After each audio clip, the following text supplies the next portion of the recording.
샬롬, 반갑습니다. 오늘도 여러분 우리 주님과 더불어 승리하는 하루가 되시기를 기원합니다. 이제 우리는 요한계시록 15장을 접하게 되었습니다. 우리는 일곱째 천사가 이미 11장 15절에서 나팔을 불었다는 사실을 상기할 필요가 있습니다. 일곱째 천사가 나팔을 불었다는 것은 일곱 대접 재앙이 쏟아진다는 의미인데 9장에서 여섯째 천사의 나팔 재앙이 있은 다음 지금까지 3장이 계속되어 왔고 본장에서는 드디어 일곱 대접 재앙을 가진 천사가 등장을 합니다. 그러나 본장에서 대접 재앙이 쏟아지는 것은 아닙니다. 본장에서는 15장에서는 일곱 대접 재앙을 집행하기 위한 준비 과정이 기술되어 있습니다. 15장은 계시록에서 8절로 되어 있는 가장 짧은 장입니다. 여기에는 하나님의 일곱 대접을 받는 일곱 천사가 소개되어 있는 겁니다. 우리는 앞장에서 하나님의 진노의 포도즙 틀에서 수많은 사람이 죽는 끔찍한 일이 있기 전에 어린 양과 14만 4천 명의 짐승의 표를 받지 않는 자들이 하늘이 시온산에 서서 구속의 영광스러운 찬양을 하는 것을 우리는 들었습니다. 본장에서도 일곱 대접 재앙을 준비하는 과정에 짐승과 그의 우상과 그의 이름이 수를 어기고 이기고 벗어난 자들이 유리바닷가에 서서 하나님의 검은고를 가지고 모세의 노래를 부르는 장면이 나옵니다. 하나님의 심판이 악인들에게 끔찍하고 무서운 죽음을 뜻하지만 성도들에게는 승리와 기쁨을 준다는 사실을 계시록 곳곳에서 우리는 읽어볼 수가 있습니다. 이제 본문 1절을 읽어봅니다. 15장 1절입니다. 또 하늘에 크고 이상한 다른 이적을 보매 일곱 천사가 일곱 재앙을 가졌으니 곧 마지막 재앙이라. 하나님의 진노가 이것으로 마치리로다. 크고 이상한 다른 이적이라 했습니다. 요한은 하늘에 크고 이상한 다른 이적을 보았습니다. 12장에서 해를 입은 여자와 붉은 용을 이적이라고 했는데 여기서는 일곱 재앙을 이적이라고 지금 사도 요한은 표현하고 있습니다. 이것은 자연과 인간, 짐승의 나라에 미치는 영향이 너무나 엄청나고 믿기 어려운 것이기 때문에 다른 사건과 구별하여 이적이라고 한 겁니다.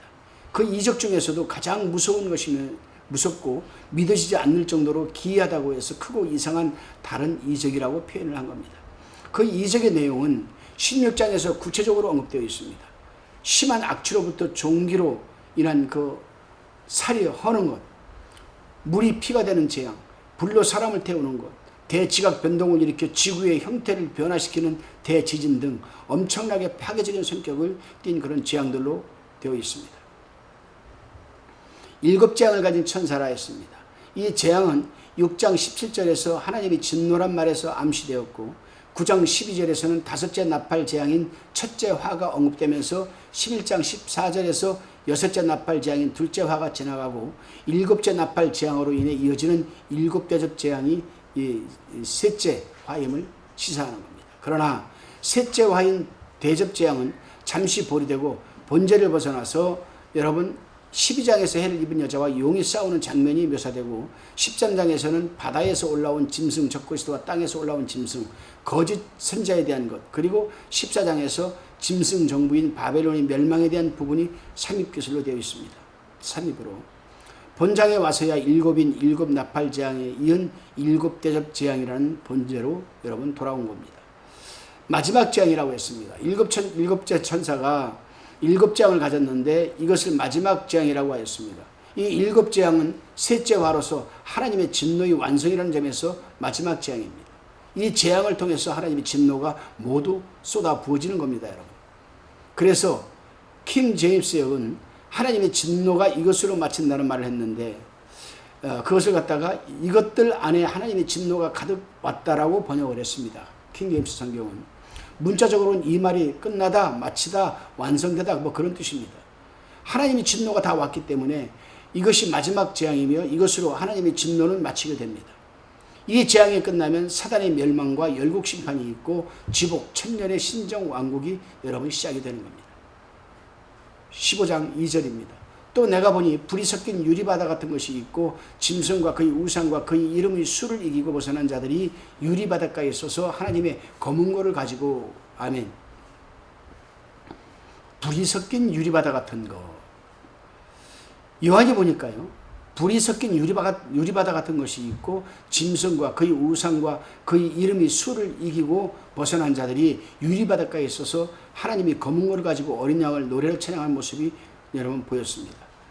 환난 시대가 시작되기 전에 4, 5장에서도 성도들을 위로하기 위하여 하늘의 장면이 나오고 거기서도 유리바다, 보좌, 뇌생물, 24장로 등이 목격되었는데 여기서도 마지막 재앙이 쏟아지기 전에 짐승을 이기고 승리한 성도들이 유리바닷가에 있어서 노래하는 지금 장면을 말하고 있습니다. 다른 점이 있다면 4장 6절에서는 보좌 앞에 수정과 같은 유리바다가 있다고 했는데 여기서는 불이 섞인 유리바다 같은 것이 있다고 지금 말하고 있습니다. 수정과 같은 유리바다 4장에서는 6절에서는 근데 오늘 본장에서는 여러분 본문에서는 불이 섞인 유리바다 같은 것이라고 합니다. 왜 한 번은 수정 같은 맑은 유리바다였고 또 한 번은 여러분 왜 본문에서는 불이 섞인 유리바다 같은 것이라고 얘기를 했을까? 수정같이 맑다고 하는 것은 상황과 경우에 따라서 다양하게 색깔을 반영할 수 있음을 시사하는 겁니다. 천국은 고정화된 세계가 아니지요.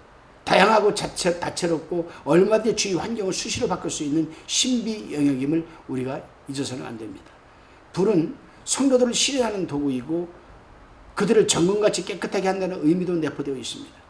그래서 그들이 시련을 이기고 승리하여 정결케 된 상태를 유리바다가 불빛으로 나타낸 것이라고 보는 겁니다.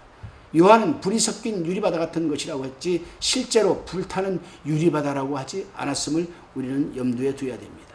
같은 것. 그 유리바다는 수정처럼 보이기도 할 수 있고 불이 타오르는 것처럼 보일 수도 있도록 만들어졌습니다. 하나님의 도성은 그 기초석이 모두 보석으로 되어 있습니다. 보석은 여러분 햇빛에 비치는 반사에 따라 그 색깔이 다르게 보이기도 합니다. 다이아몬드를 보게 되면 영롱하기도 하고 맑기도 하지만 또 이렇게 다시 돌려보게 되면 여러분도 여러 가지 색을 띠기도 하잖아요. 하나님의 도성은 그 기초석이 모두 보석으로 되어 있고 진주문을 비롯하여 벽옥으로 된 성벽 또 보석으로 꾸며진 집들이 있다는 것으로 보아서 유리바다도 수정 같은 보석으로 되었음이 분명하다고 할 수 있습니다. 요한은 21장 18절에서 그 성은 정금인데 맑은 유리 같다라고 또 하였습니다. 그리고 21장 22절에서는 성의 길은 맑은 유리밭 같은 정금이다라고 또 하였습니다. 그러니까 성 안 바닥면은 유리처럼 맑은 정금임을 우리가 알 수 있는 겁니다. 그러므로 성의 길도 맑은 유리 같은 정금일 수밖에 없습니다. 본문의 유리바다는 새 예루살렘의 정금으로 된 길과 마찬가지로 성 안의 바닥면을 가리키는 것인데 다만 그것이 광대하고 넓다는 의미에서 유리바다라고 하는 겁니다. 이 유리바다를 다른 말로 고치면 정금 같은 유리바다라고 할 수 있습니다. 정금 같은 유리바다. 그러므로 수정 같은 유리바다도 맑고 깨끗하다는 뜻에서 쓴 것이고 맑은 유리 같은 정금도 깨끗하고 맑다는 뜻에서 쓴 표현이라고 생각하면 됩니다.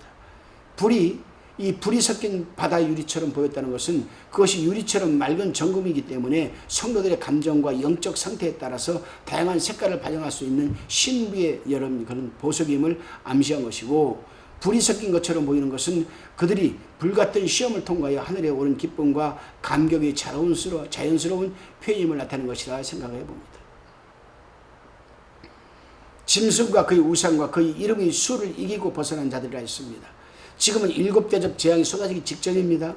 극한 고난과 시련을 이기고 승리하여서 하늘에 오른 이 무리들은 7장에서 흰옷을 입고 손에 정료가지를 들고 보좌 앞에서는 큰 무리와 동일시됩니다. 왜냐하면 7장의 큰 무리들이 큰 환난에서 나온 자들로 되어 있기 때문입니다. 7장에서 흰옷 입은 큰 무리들이 하나님의 보좌 앞에 섰다는 것은 여러분 이 본문에서 승리한 순교자들 유리바다에 섰다는 것은 사실상 동일한 표현입니다. 왜냐하면 유리바다는 바로 하나님의 보좌 앞에 있는 광장이기 때문입니다. 본문에서 승리한 이 무리들은 짐승과 그의 우상과 그의 이름의 수를 이기고 벗어난 자들이라고 묘사되어 있습니다. 그들은 짐승의 우상에게 절하지 않고 그의 이름의 수인 666표를 받지 않음으로써 짐승을 이기고 벗어난 자들입니다. 유리바다라 했습니다. 그들이 유리바다에 서 있다고 하지 않고 유리바닷가에 서 있다는 표현이 생소합니다. 유리바다는 거대한 광장인데 그 광장 한 모서리에 서 있다는 표현인지도 모릅니다. 유리바닷가는 유리바다 곁이라는 뜻도 있습니다. 이것은 유리바다가 서 있는 것이 아니고 유리바다 곁에 서 있다는 뜻일지도 모릅니다. 이것은 전치사 에피가 어떤 곁이나 가를 뜻하는 바이나 비사이드로 번역되기도 하지만 위에를 뜻하는 단어로 번역되기 때문에 유리 바닷가에 섰다는 표현보다는 유리 바다 위에 서서라고 번역하는 것이 정확한 번역입니다. 유리 바다 위에. by나 beside가 아니라 on. 인터리디어 성경이나 킹 제임스 역은 on으로 번역하여서 유리 바다 위에 섰다라고 번역을 하였습니다. 하나님의 검은고를 가지고라고 했습니다. 5장 8절에서도 네 생물과 24장로들이 검은고를 가지고 어린 양 앞에서 새 노래를 불렀고 14장 2절에서도 14만 4천 명이 검은고를 가지고 새 노래를 불렀습니다. 여기서도 짐승을 이긴 승리자들이 검은고를 가지고 모세의 노래, 어린 양의 노래를 지금 부르고 있는 겁니다. 검은고는 하나님을 섬기며 노래할 때 쓰는 여러분 성경의 대표적인 악기로서 하프나 수금으로 번역할 수도 있습니다. 특별히 이것을 하나님의 검은고라고 한 것은 하나님이 그들에게 주어 섬기는 데 사용한 것이지만 엄격히 말하면 하나님께 속한 것이므로 하나님이 검은고를 가지고라고 표현한 겁니다.